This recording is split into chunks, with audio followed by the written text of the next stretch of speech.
Hello final year. Next है आप लोगों की 5.1 एक्सरसाइज के कुछ क्वेश्चंस हैं। ठीक है, ये तो सिंपल से क्वेश्चन है, आप कर भी सकते हो, बट अगर कोई डाउट है तो फिर 10th और 11th में आप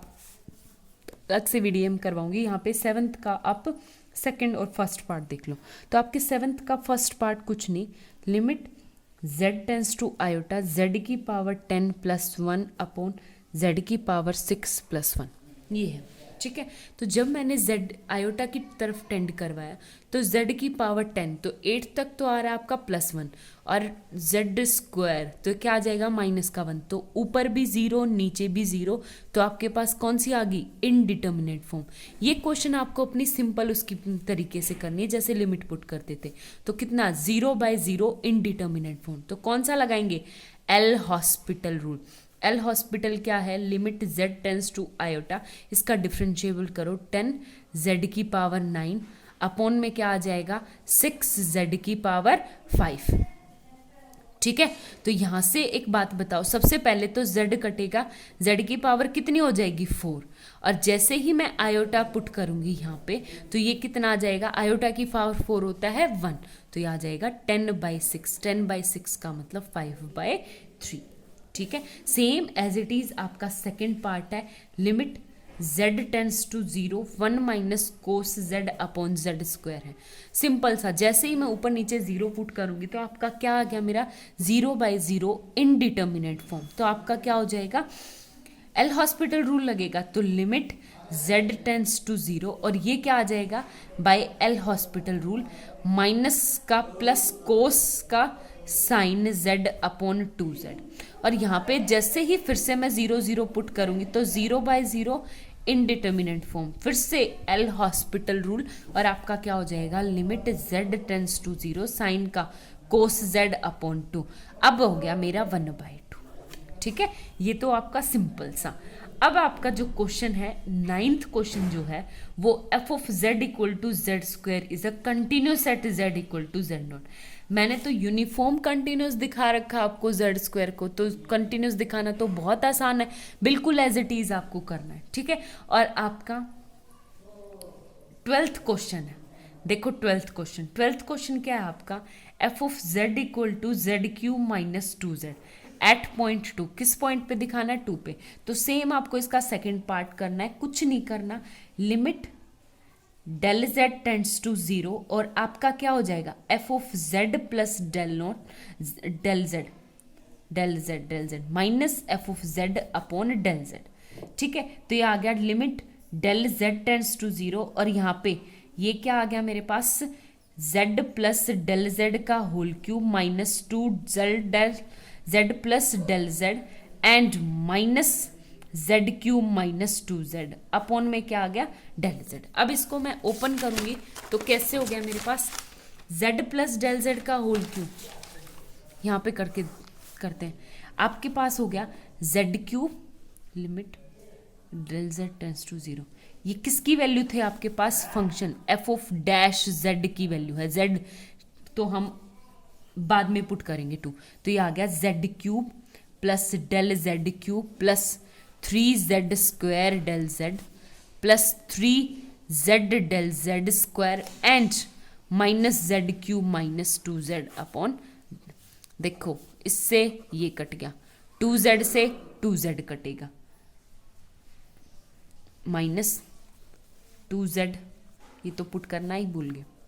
आपका, माइनस आपका जो है वो यहाँ पे था minus 2z minus 2 del z। ठीक है, तो आपका 2z से 2z कट गया, और ये नीचे से क्या है, डेल z कॉमन लेंगे तो देखो ये स्क्वायर, ये कट गया, ये 1 हो जाएगा, ये कट गया, तो आपकी क्या बचेगी, limit del z tends to 0 simple term, ये 0, तो ये 3z स्क्वायर एंड माइनस का 2। ठीक है, ये बचेगा सिर्फ,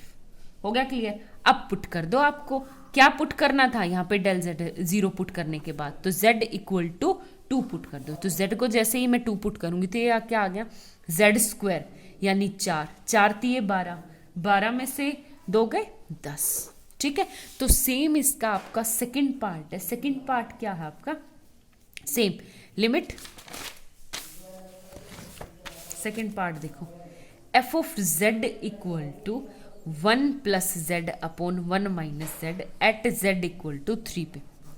ठीक है, तो ये क्या आ गया मेरे पास, एफ ऑफ डैश जेड की value limit del Z tends to 0 और function F of Z plus del Z, तो मैं करूंगी 1 plus Z plus del Z upon में 1 minus Z minus del Z and minus 1 plus Z upon 1 minus Z upon में del Z. ठीक है, इसको मैं सेपरेटली सॉल्व करूंगी, limit del Z tends to 0 1 bye del Z, अंदर इसको solve करूंगी तो ये देखो मेरे पास क्या आ गया, 1 minus Z into 1 minus Z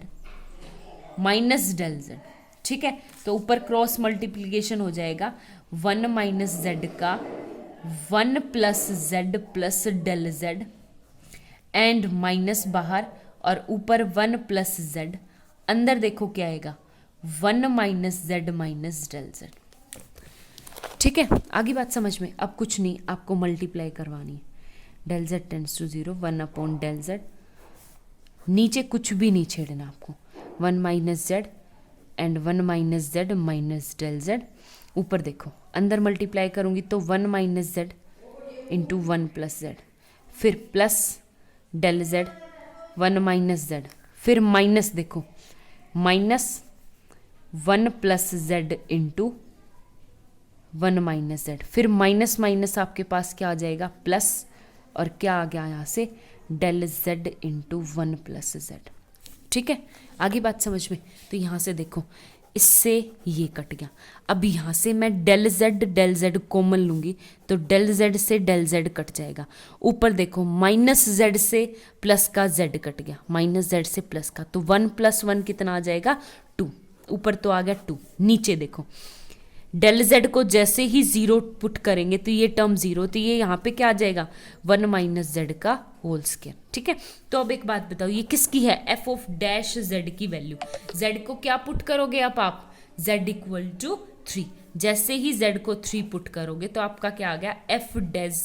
3 equal to 2 upon minus का 2 माइनस 2 का होल स्क्वायर 4, तो आ जाएगा 4 यानी 1/2। ठीक है, आ गया समझ में। सेम आपका 13 क्वेश्चन है, 13 क्वेश्चन ये कह रहा है rule of the differentiable function, rule के अकॉर्डिंग करना है, रूल तो आपके बिल्कुल सेम है, जैसे ये है sine square 2z plus 3 iota है, तो कुछ नहीं,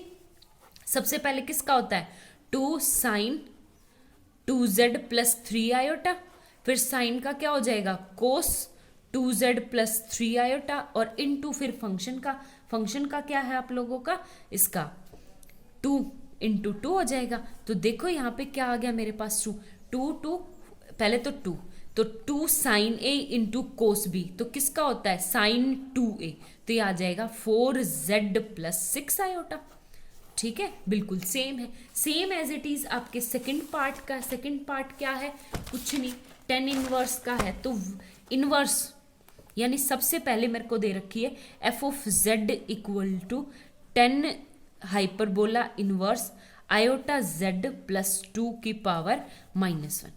ठीक है, तो -1 होता है तो मेरा सबसे पहले तो पावर का डिफरेंशिएबल वो होता है, तो पावर का क्या आ जाएगा सबसे पहले एफ डैश जेड -1 पावर आगे और -1 होगा तो ये आ जाएगा 10 hyperbola into iota Z plus 2 की पावर -2। ठीक है, फिर हाइपरबोला का आएगा 10 इनवर्स 1 अपॉन, जैसे 1 प्लस एक्स स्क्वायर होता है ना, तो हाइपरबोला में 1 माइनस क्या आ जाएगा एक्स स्क्वायर, यानी आयोटा जेड प्लस 2 का होल स्क्वायर, और फिर जेड के साथ कांस्टेंट क्या है आयोटा, तो आयोटा आगे मल्टीप्लाई। ठीक है, तो ये क्वेश्चंस तो आपको सिंपल रूल के अकॉर्डिंग। उसके बाद आपका 14 क्वेश्चन है, इसने कहा F of Z equal to mod Z is nowhere differentiable function, but ये क्वेश्चन मैंने आपका मोड जेड स्क्वायर करवाया था, ये बिल्कुल एज इट इज ऐसे ही होगा, बल्कि उससे ज्यादा सिंपल तरीके से होगा। ठीक है, तो आप लोग कर लेना। Thank you.